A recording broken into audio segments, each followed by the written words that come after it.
られない、でも諦めない、木箱拳握りしめこの運命と明日の記憶いつ砕いて守るよ。 Jiro paced the kitchen. Part of him wanted to go out right that moment and hunt down the vampire that had hurt Mimiko. The other part wanted him to stay by her side, protecting and watching over her. He still couldn't believe it had happened. 3 times was far too many for mere coincidence, and he still didn't know the contents of her nightmare from the previous night. He couldn't help but wonder if it hadn't somehow been triggered subconsciously by the stress she was under. Would she be able to sleep at all tonight, he wondered in anger.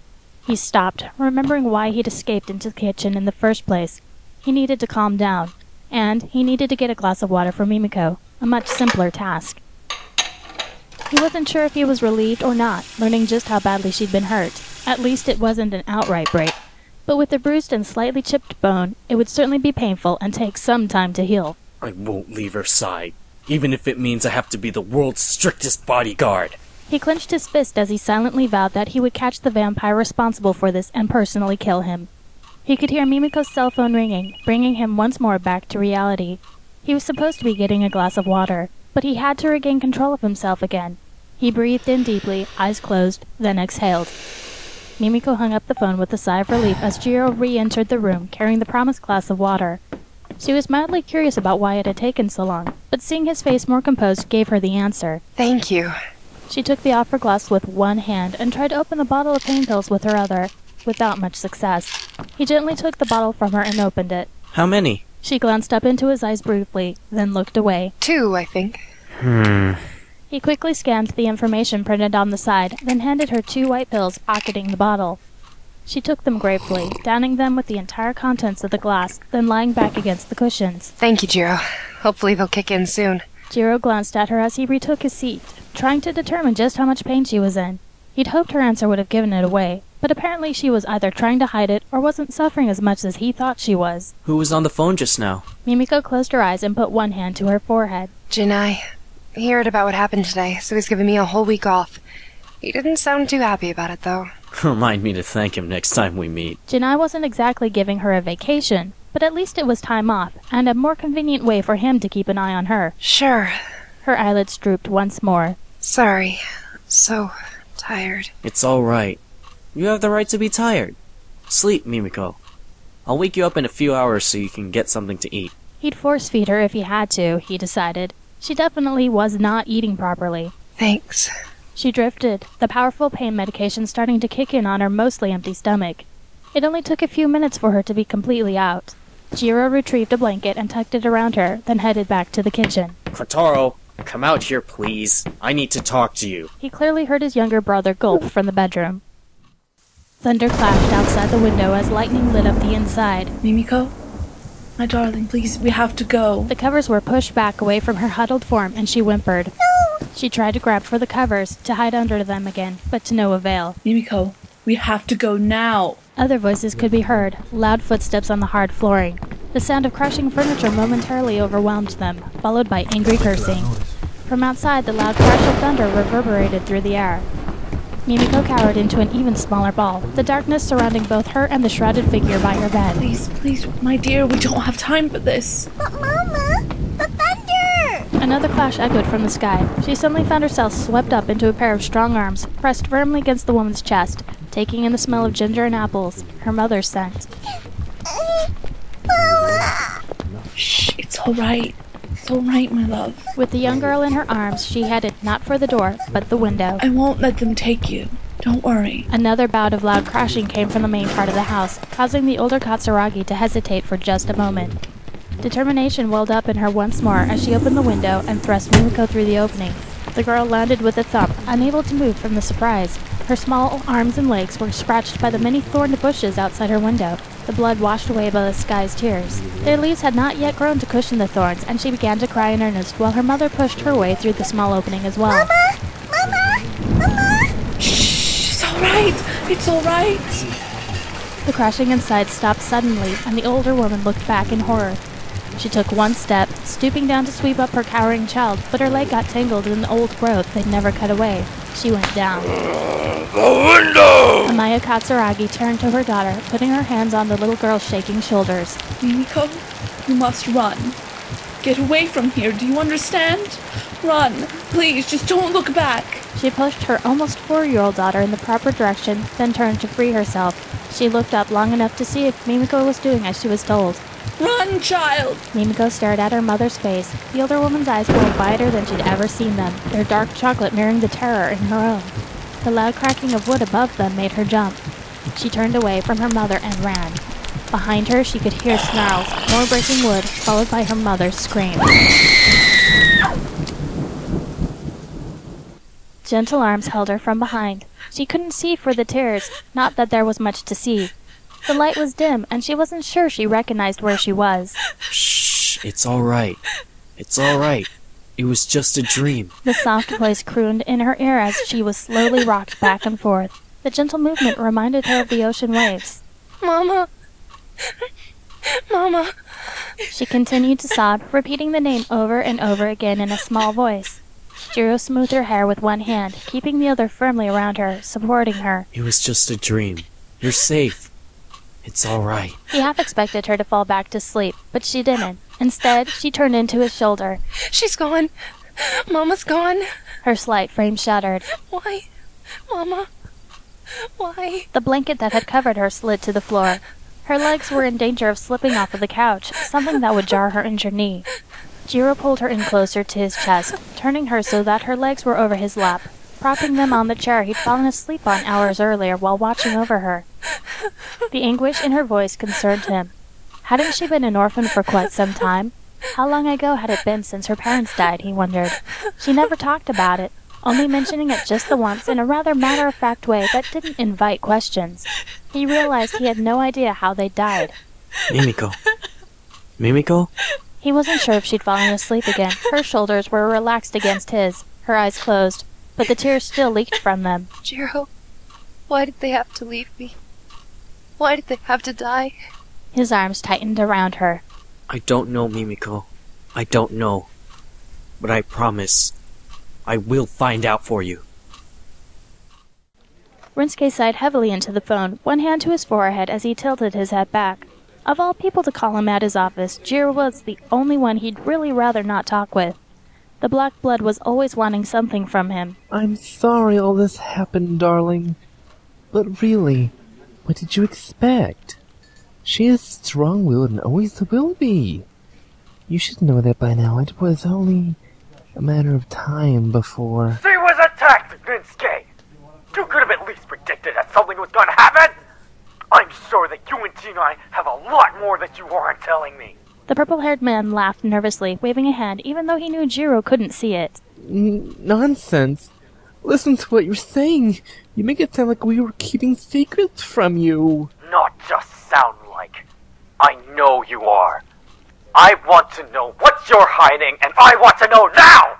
Rinsuke pulled the phone away from his ear as Jiro's voice rose in volume. Jiro, darling, please. I already told you everything I know. He walked over to a low chair and flopped into it. Do you really think I'd actually try to keep anything from you? He found himself very glad that he wasn't talking to the black blood in person as he wiped out the sweat on his brow. Over the phone was bad enough, and he had been genuinely surprised when Jiro had told him about Mimiko's nightmares. Though, admittedly, he'd known about the incident with the vampire, thanks to Jinai. As to Mimiko's past, it's not something I can answer either. If you want to know, you'll have to ask Jinai himself. He's very close-mouthed about it. Another growl came over the line, followed by a string of low curses, which abruptly stopped. He held the phone up in surprise. Jiro? Jiro, darling, are you there? Don't tell me you broke another phone. He pulled the phone away from his ear and looked at it. Well, it's not like there's much I can do about that anyway. He slipped it into his pocket, then turned towards the door and the man standing inside its frame. Was that all right? Jinai Shogo nodded curtly. That's all he needs to know for now. I still think we should at least tell him about the connection we found between the vampire that attacked her and the one who was looking for her. Jinai waved the thought aside. He needs to focus on protecting her right now, not chasing after other Black Bloods. We'll tell him when we need to, and not a moment before. Understood? Or do I have to bring Kane in to assure it won't happen? Rinsuke put his hands out in protest. No, that's hardly necessary. He remembered the last time he'd had something similar happen, Jiro trying to get the information from him with the eye raid. He'd passed out cold and woken with a killer headache. Definitely not something he wanted to repeat, but that meant he'd have to steer clear of the old blood for a while. Jedi nodded sharply, then left the room. I still think we should tell him now. Kotaro stared out the window moodily. A whole day had passed since he and Mimiko were waylaid. Dark clouds sifted across the sky. If it started raining, there was no way his brother would let him go out and about, not with Mimiko as she was. He probably couldn't protect her and hold his umbrella at the same time. The youth headed towards the kitchen, stomach growling. He wouldn't let the weather keep him down. After all, there were a lot of things he could do inside too, like beat his brother at a game of poker. It was fun doing that. Or he could always draw another picture of Lord Bow Wow. He could never have enough of those. The metallic clack of a crutch caught his attention as he walked into the warmer room. He stopped in surprise, staring at Mimiko as she tried to maneuver around. He blinked at her in confusion. Aren't you supposed to be resting, Mimi? Mimiko clutched a spoon in her hand, a bowl in the crook of her elbow. If I hear one more person telling me I should be resting, they're getting this spoon in their face. I'm getting sick and tired of being told I need to be sitting around doing nothing. Kotaro took a step back and looked at her with anxious eyes, not sure what to think. You're sick and tired? Then you really should be resting. Mimiko took one look at his earnest face, then cracked up. She couldn't help it. Loud laughter spilled out of her, and she had to put the bowl down or drop it as she leaned weakly against the counter. Her mirth brought Jiro into the kitchen. Well, that's the most cheerful thing I've heard in quite some time. What's this all about? I enjoy a good joke as much as anyone else does. Sick and tired. Tears of mirth streamed down her face. Her shoulders heaved with laughter. Kotaro, you're too much. She tried to wipe away some of the tears with the back of one sleeve. Kotaro sulked and folded his arms.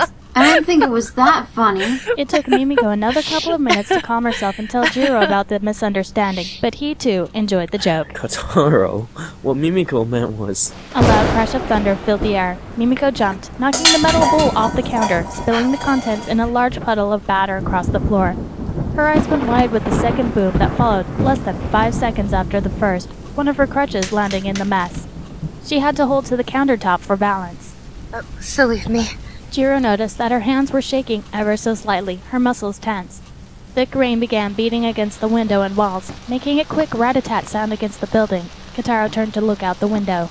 Wow, it's really coming down, isn't it, brother? Jiro watched the young compromiser as she tried to recompose herself. He picked up the fallen crutch, wiped it off with a dishcloth, then handed it to her. Kotaro, would you please clean up this mess? He didn't take his eye off of Mimiko's face as he spoke, noticing that she was slowly counting under her breath. 3, 4, 5. When she reached 10, she closed her eyes and took in a deep breath, then accepted the support from her vampire counterpart. Just a storm. It's just a storm. Jiro didn't say anything, but moved closer as she continued to stare into space. He wasn't sure if she would hear him if he did speak.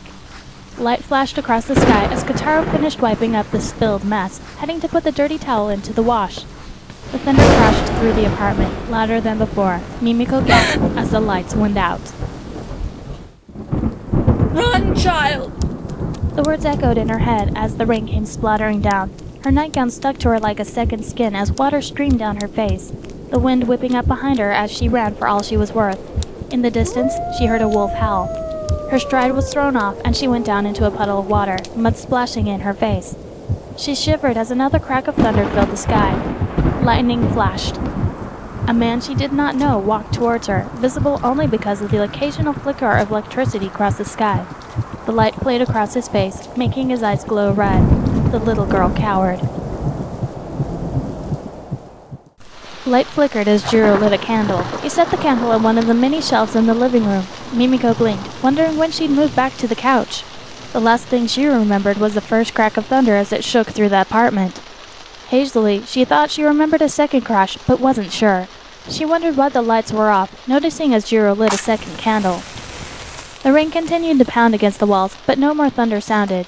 She struggled to push herself up, arms sore from the crutches. Jiro turned upon hearing the sound. Oh, you're awake again. He set the second candle down so he could move to her side. Kotaro went to fetch more candles. How's your knee? I wasn't sure if you twisted it in the kitchen or not. She looked down at the brace, seeming almost confused at it being there. It's numb. Jiro frowned. No, wait. Mimiko moved her leg, stuffing another cushion under it. Blood flowed down her starved veins as the circulation returned. Pins and needles pricked up and down. She grit her teeth. Oh, I can feel it now, and I almost wish I couldn't. That really smarts. Jiro involuntarily chuckled at her tone. It was typical Mimiko all over, but he was relieved. Do you need something for the pain? She grimaced before answering. Give me a minute or two to decide if what I feel is more from lack of circulation or something else. I just wish it wasn't quite so... Persistent? He looked at her face, trying to judge just how much it was affecting her. The flickering candlelight wasn't the most helpful, throwing shadows into high relief. Potent is the word that comes to mind, but what can you do? By the way, did I pass out or something? More like a temporary blackout. Long enough for me to carry you here and hunt down a few candles. I'd better find out what's taking Kotaro so long. He moved away from her. Mimiko suddenly felt vulnerable in the low light without him by her side. Her heart started to accelerate, though she wasn't entirely sure why. Out of the corner of her eye, she thought she saw a dark figure, eyes gleaming red at her in what had to be bloodlust. Jiro? The vampire swung around at the panic in her voice, back by her side in an instant. He knelt on one knee so he could be at eye level with her. What is it, Mimiko? What's wrong? He could sense nothing but her sudden terror as the rain continued to pound down outside. She grabbed his arm with one hand, not looking away from the darkened corner. She could still see a hint of those eyes glaring at her. Don't leave me. Without thinking, he put one hand over hers, feeling each knuckle through his gloved fingers. Was it the storm that affected her so, he wondered.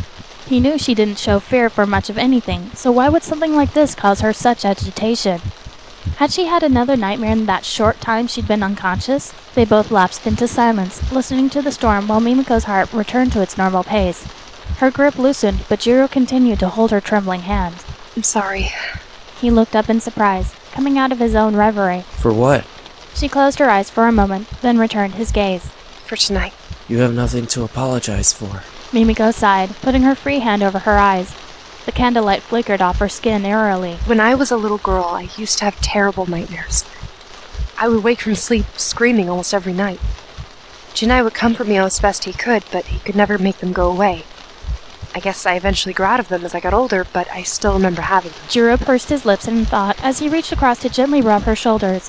Her muscles were incredibly tense. What kind of nightmares? Usually, I was hiding under the covers when something came in my room. Something dark, glowing eyes. It would slowly approach, and just before it would reach me, I would wake screaming for my mother. I haven't thought about them in years. Jiro mused. It was a typical bad dream for someone young. But he sensed that it held more than just the typical meaning behind it, though he wasn't entirely sure why. How old were you when Jinai took you in? I think I was almost 4. Jinai took me in right after my parents died, though he never told me how it happened. I just know that my parents both worked for the company. My mother was one of the first compromisers. I'm not sure what my father did. The black blood blinked, schooling the surprise on his face, trying to keep things light. Is that why you became a compromiser? He tried to remember the names of the first compromisers, the ones he'd known. He almost missed Mimiko's mouth twitching up into a smile. It makes me feel closer to her somehow. And Jinai also encouraged it. I guess I don't do too bad of a job either. Jiro had to return the smile. No, not a bad job at all. If you weren't good at what you do, I doubt Kotaro and I would be here right now. The compromiser sat up and looked around. Speaking of Kotaro, hasn't he been gone for a while now? Jiro was about to comment when the door to the stairs was flung open and Kotaro ducked inside, closing the door behind him. He clutched a flashlight in one hand. With a rapid shake, he flung water across the room from his wet clothes like a dog after a bath. Kotaro! Several drops landed on him, causing his exposed skin to steam. Kotaro stopped mid-shake, his face filled with contrition. Oops. Sorry, brother. He looked towards the couch, jumping in sudden excitement as he ran over, breaking just before running into both vampire and compromiser. Mimi, you're awake. It's a good thing brother was there to catch you when you passed out. Kotaro! Jiro tapped a warning finger. Weren't you supposed to bring something back with you? The younger vampire jumped, his hands nervously near his mouth, flashlight wavering. About that, brother. I looked. Honest, I did. I even went outside to look, but I couldn't find any. Jiro rubbed at his forehead. The steaming had stopped, the small blotches regenerated. What am I gonna do with you? Oh yeah, I found this taped to the outside door. Kotaro pulled out a wet piece of paper and handed it over. Jiro took it gingerly, letting go of Mimiko's hand. It says, remember? He thought he caught the faint hint of blood from the ink. Mimiko leaned forward to see. What's that down at the bottom? She tried to make out the running letters. Jiro turned the paper every which way to try and get some better light, but the letters remained illegible. I don't know. The rain's washed it out. Kotaro, when did you find this? He turned to his brother, who appeared to be thinking. He'd pressed one finger to the corner of his lip as he looked upwards. When I couldn't find any candles inside, I went out back to see if there might be any there. And it was on the door when I came back in, so maybe a few minutes ago? Mimiko watched Jiro's brows furrow. Their eyes met. What does it mean? I don't know, but I think this is something that Rinsuke should see. He stood to place it carefully on a flat surface where it could dry. We'll have to call him in the morning. It's getting late. Mimiko checked her watch. Midnight already? Ugh. She put both hands over her face as she leaned back against the cushions. I feel like all I've done since yesterday is sleep, and now it's time for bed again. I sure am sleepy, though. I'm going to bed. Night. Kotaro yawned and stretched as he headed to his room, flashlight bobbing. Good night, Kotaro. Jiro reclaimed his seat by the couch. You don't have to sleep if you don't want to. If you'd rather talk or do something else, I'll keep you company. She chuckled mirthlessly. The sad thing is that I really do feel tired. But you'd think that with all the sleep I've had lately, I wouldn't be. Jiro studied her. It really wasn't a surprise to him, but she did have a point. It's not entirely unexpected. After all, you are injured. Speaking of which, does your leg still hurt? Nothing I can't handle. Mimiko. He looked at her, disapproval written across his face. I'm fine. It's just a dull ache now. You don't need to worry so much. Part of him wanted to disagree, but he decided against expressing it. Would you like me to carry you to your room? She pretended shock, smiling up at him. What, and give up this perfectly good perch on the couch? It could always be worse. But you're right, I'd probably be more comfortable there. At least it's not as easy to fall off my own bed. Jiro chuckled with her as he gently lifted her into his arms, one leg dangling. He moved so smoothly she almost didn't feel the transition. A girl could get used to this. I may never want to walk again. What a sight that would make. But we don't need to make your coworkers any more jealous than they already are. She stared up at his face, the smooth but strong chin, his dark eyes and the dark hair that threatened to cover them. As if. They don't love the gossip, especially Hibari.